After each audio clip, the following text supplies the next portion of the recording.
Video's got that effect where you steal it, you get a thing.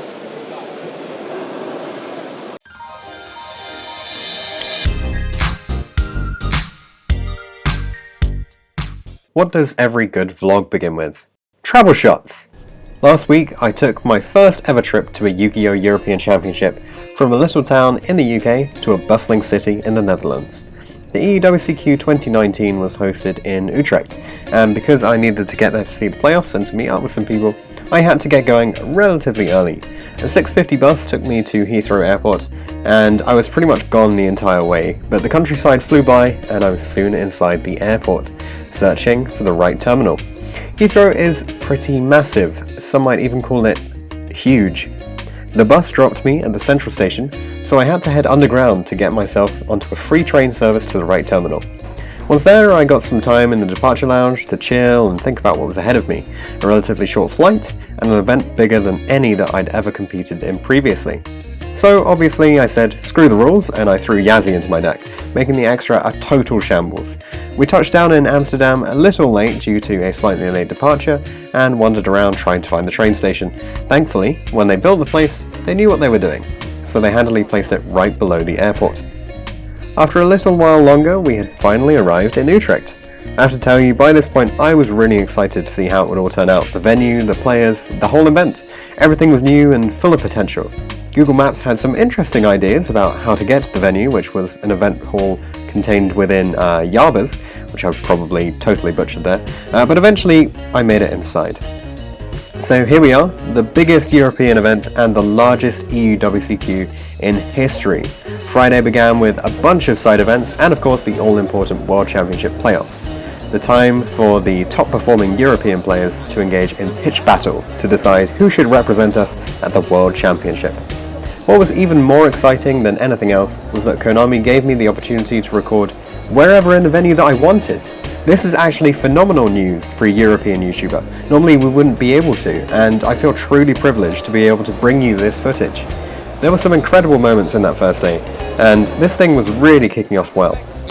Let's catch up with me in the hotel room on day one. Hey YouTube, I'm in Utrecht and that means it's time for the European Championship 2019. So I'm going to be playing Danger Thunder. I've had a lot of fun with the deck recently, certainly playing the Yazzie version of the deck, because obviously I have to play Yazzie. It means I can summon more parry tokens. That does mean I'm going to be sacrificing a little bit of consistency, a little bit of power within the extra deck, but hopefully that won't matter too much because I'll just summon Yazzie and kill people with that anyway. So we're going to have 8 rounds of Swiss on day 1, and then if I make it to day 2, I think it's 3 more rounds of Swiss, and then top cut of top 64 I believe. So you need to go like X2, maybe X2-1 or better, and that will get you the top spot. Alright, so day 1, the competitive event begins. I start off at a relatively high table, lose my first die roll against Salamangreat, but that doesn't really matter because Dweller does not do enough to stop this deck, and I took game 1. Game 2 I couldn't really fight through due to a Sanctum being there, but game 3 was pretty much a breeze thanks to the impressive Dragon Engine. 1-0 after round 1 and already off to a way better start than my Nats this year. More rounds quickly followed as I faced off against Lunalight Orcast, Salamangreat again, Danger Thunder and Pendulum. Through these 5 rounds I did not win a single die roll, and of course when you underside for a combo deck like I did, I think I only had 6 hand traps in the side in total, that means you're going to lose versus most of the combo decks, so sadly after 5 rounds of Swiss I was totally out of the main event. Feeling pretty worn down and disheartened by my failure, I dropped from the event, caught up with some friends, and left with Ben and Simon to grab some food.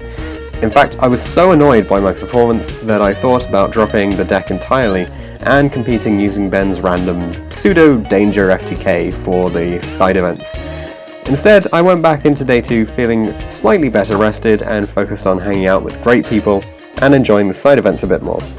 With a unique opportunity to engage with the people outside of the recording area on camera, of course I was going to start asking questions for our audience opinions, and I had 2 major questions in mind. Right. What 1 card should be banned? Mystic Mine. Mystic Mine. What 1 card should be banned? LP. And actually mine, I would prefer mine, but LP. Nightmare Mummy. Probably Drain Colossus or Mystic Mine. I'd go for Mystic Mine.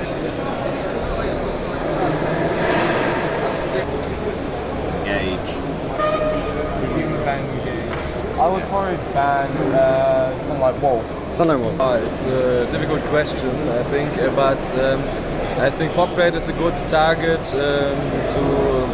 for the Rusty. Okay. One card. If there's one that annoys me the most, it's Mystic Mine. I think it prevents player interaction, and we don't really have good counters because of decks are like preparing, like making a dedicated deck for it. They try to avoid all the counters like spell and trap removals. So I would keep it if we had something like a monster which could like inherently special summon itself by putting away a field spell card. Then I would be fine having Mystic Mine because then it would be problematic to play it. But for now, no, I don't want it to have it anymore. And that's the right opinion. what one card should be banned?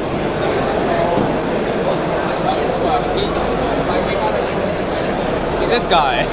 Just me. Ban it.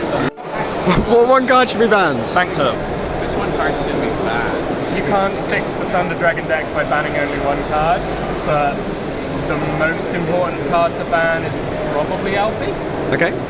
Yeah, I mean, realistically, Thunder Dragon is kind of the hard combo deck in the format, so hitting something there.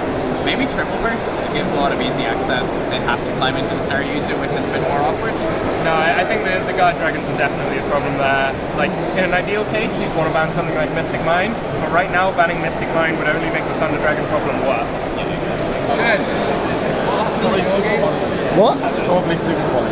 Super Poly. Mystic Mine. That one. That one.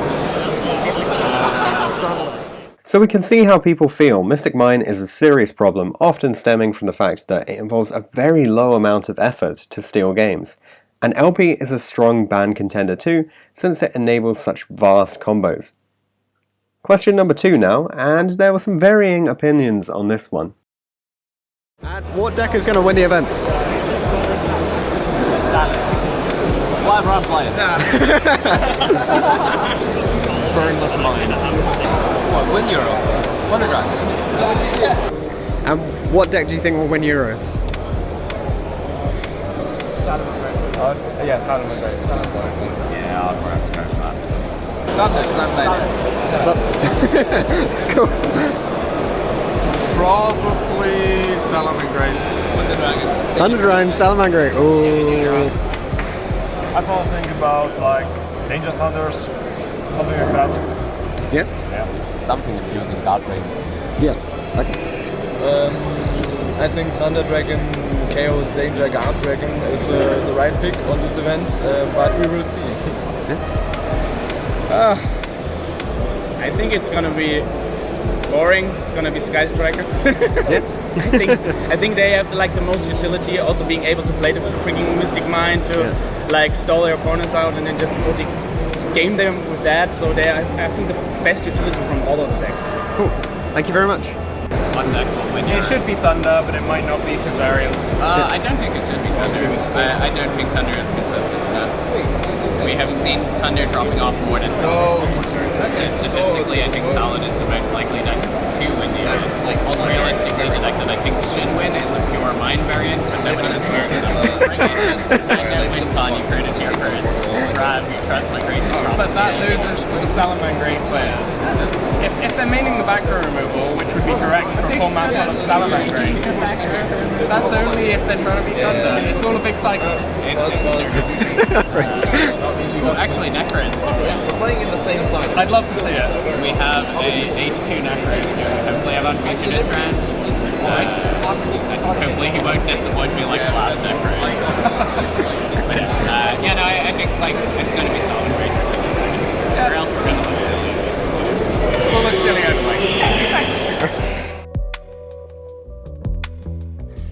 Okay, so there had been quite a lot of hype about Danger Thunder thanks to the success of the deck during the playoffs, and while we know it's great in small events, it's hard to draw hands which are that good over the length of 11 rounds of Swiss and all of the top 64 elimination rounds. What was the result? Well, we saw that Salamangreat dominated, getting both top spots in the final, and agreeing with our better meta panel. Shoutouts to the guys who helped out with that series. You should definitely check it out and have a listen when you have the time. Back to the EUWCQ. If I couldn't compete, I could still play the minigames, shooting foam balls through a cannon, throwing balls into some holes, trying out duel links. Yugi's deck actually only has 2 Dark Magicians, who knew? And giving the giant speed duels a shot. We may have totally crushed our opponents in that one. I think we actually played 2 turns each, and then it was all over, so go Team Yugi there. All of these games done, it was time to spin the giant wheel and see what prizes I could win. Could I get a score pad, a booster pack, or a playmat?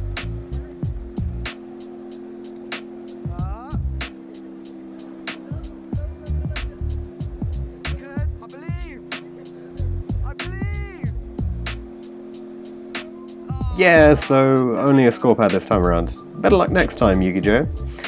But that was pretty much it. I watched a lot of awesome live Yu-Gi-Oh! Took part in my first ever European Championship and got to spend time with some incredible players once again. With the final day wrapped up, the dream was finally over and it was time to head back to normality and the long journey that this involved.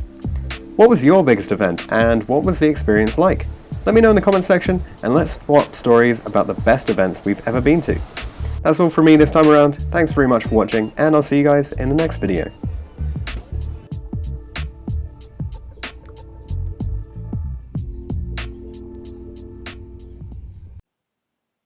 This channel is supported by Tier 0 Games. Head to the link in the description in order to pick up the latest Yu-Gi-Oh! And Pokemon cards, other TCGs, as well as plenty of accessories, and stay tuned for more videos on the Yu-Gi-Oh! Channel. Homer, what one card should be banned? Time Wizard. What? Time Wizard. Why? Have you read his spec? Regeki! 50-50.